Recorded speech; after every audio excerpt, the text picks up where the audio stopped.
Assalamualaikum warahmatullahi wabarakatuh. Bismillahirrahmanirrahim. Alhamdulillahirrabbilalamin. Wassalatu wassalamu ala rasulillah wa ala alihi wasallam. Pada kesempatan kali ini saya akan menjelaskan materi tentang nuzul Quran yang diampu oleh dosen Dr. Mukhlis Sidki MAG untuk melengkapi tugas UTS saya. Sebelum saya menjelaskan materi tentang nuzul Quran, izinkan saya memperkenalkan diri terlebih dahulu. Perkenalkan, nama saya Reva Nurul Rizky dari Prodi Pendidikan Agama Islam kelas reguler D. Langsung saja, saya akan menjelaskan tentang apa itu nuzul Quran. Nuzul Quran adalah peristiwa turunnya Al-Quran dari Allah Subhanahu wa taala kepada Nabi Muhammad SAW melalui malaikat Jibril. Proses penurunan wahyu ini berlangsung secara bertahap selama 23 tahun, dimulai dari tahun 610 Masehi sampai 632 Masehi. Turunnya Al-Quran menjadi petunjuk hidup yang lengkap atau sempurna untuk umat Islam. Nuzul Quran secara harfiah. Kata nuzul berasal dari bahasa Arab yang berarti turun atau menerima. Dalam konteks ini, nuzul Quran merujuk pada peristiwa turunnya wahyu Allah Subhanahu wa taala yang berisi petunjuk hidup bagi umat Islam melalui Nabi Muhammad SAW. Proses penurunan ini terjadi sekaligus, melainkan secara bertahap sesuai dengan kebutuhan dan kondisi yang dihadapi umat Islam pada waktu itu. Wahyu pertama yang diterima oleh Nabi Muhammad SAW adalah surah Al-Alaq ayat 1-5 yang diturunkan pada malam Lailatul Qadar. Apa sih malam Lailatul Qadar itu? Malam Lailatul Qadar adalah malam yang penuh berkah yang terjadi pada 10 malam terakhir bulan Ramadan.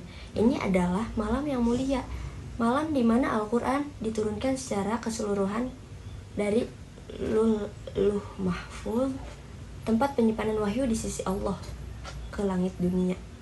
Isi wahyu pertama adalah surah Al-Alaq ayat 1-5 yang berisi, bacalah dengan menyebut nama Tuhanmu yang menciptakan manusia dari segumpal darah, dan bacalah, dan Tuhanmu lah yang maha pemurah yang mengajarkan manusia dengan pena, mengajarkan manusia apa yang tidak diketahuinya. Proses penurunan bertahap. Setelah wahyu pertama, wahyu Al-Quran turun secara berangsur-angsur kepada Nabi Muhammad SAW selama 23 tahun. Wahyu-wahyu tersebut datang untuk menjawab masalah-masalah yang dihadapi oleh Nabi dan umat Islam. Selain itu, wahyu juga berfungsi untuk memberikan petunjuk tentang ajaran-ajaran dasar agama Islam seperti tauhid, akhlak, dan hukum, serta berbagai peraturan kehidupan sosial dan pribadi. Wahyu pertama turun di Mekkah dan berfokus pada pembentukan akidah dan dasar-dasar iman. Wahyu yang turun di Madinah lebih banyak berisi peraturan tentang hukum sosial, kehidupan bernegara, dan masalah-masalah yang berkaitan dengan kehidupan umat Islam di Madinah setelah hijrah. Apa sih nuzul Quran dan Lailatul Qadar itu?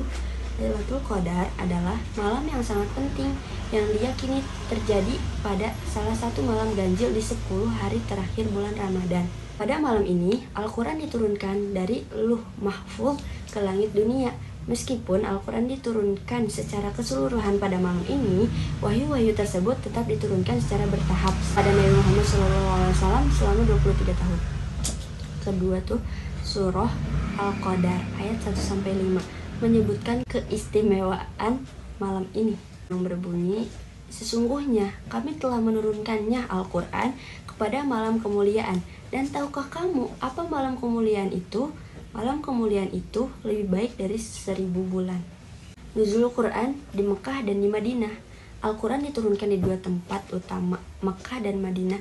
Setiap tempat memiliki karakteristik wahyu yang berbeda. Wahyu yang turun di Mekah. Wahyu yang turun di Mekah sebagian besar berisi tentang pembentukan akidah, penegasan tauhid, dan kisah-kisah para nabi terdahulu sebagai pelajaran bagi umat Islam. Wahyu-wahyu ini bertujuan untuk membentuk dasar keimanan dan ketauhidan. Contoh surah yang diturunkan di Mekah yaitu Al-Fatihah, Al-Baqarah, At-Taubah, Al-Ikhlas, dan Al-Kafirun. Sedangkan yang di Madinah, wahyu yang turun di Madinah lebih banyak berfokus pada hukum, peraturan sosial, dan kehidupan bernegara. Hal ini berkaitan dengan perkembangan umat Islam yang telah membentuk negara Islam di Madinah setelah hijrah. Wahyu yang turun di Madinah juga mengatur kehidupan sosial seperti aturan pernikahan, zakat, sholat, serta hukum-hukum yang berkaitan dengan peperangan. Contohnya, surah yang diturunkan di Madinah yaitu Al-Baqarah, An-Nisa, Al-Maidah, dan At-Taubah. Adapun ayat-ayat asbabun nuzul atau sebab-sebab turunnya wahyu. Beberapa ayat dalam Al-Quran turun sebagai jawaban atas peristiwa tertentu atau pertanyaan yang diajukan kepada Nabi Muhammad SAW. Ini disebut sebagai asbabun nuzul atau sebab-sebab turunnya wahyu. Misalnya, wahyu yang turun terkait dengan peristiwa-peristiwa seperti Perang Badar dan Perang Uhud, serta lain sebagainya. Penyampaian wahyu melalui malaikat Jibril. Wahyu disampaikan oleh malaikat Jibril kepada Nabi Muhammad SAW. Malaikat Jibril datang dalam berbagai cara, kadang dengan jelas menyampaikannya, kadang dengan bentuk mimpi, dan kadang juga melalui keadaan. Wahyu juga bisa turun dalam bentuk yang sangat jelas dan terkadang dalam keadaan yang penuh tekanan fisik bagi Nabi Muhammad SAW, seperti di saat malaikat Jibril datang dengan perintah yang langsung. Jadi kesimpulannya, nuzul Quran adalah peristiwa penting dalam sejarah umat Islam yang menunjukkan bagaimana Allah Subhanahu wa taala memberikan petunjuk hidup melalui wahyunya yang sempurna yang diturunkan secara bertahap kepada Nabi Muhammad SAW. Wahyu tersebut menjadi landasan ajaran Islam yang mengatur seluruh aspek kehidupan untuk manusia. Sekian dari saya. Mohon maaf apabila ada kesalahan, karena kesalahan datang dari saya dan kebenaran datang dari Allah Subhanahu wa taala. Kalau ada sumur di ladang, bolehlah kita menumpang mandi. Kalau ada umur panjang, bolehlah kita berjumpa lagi.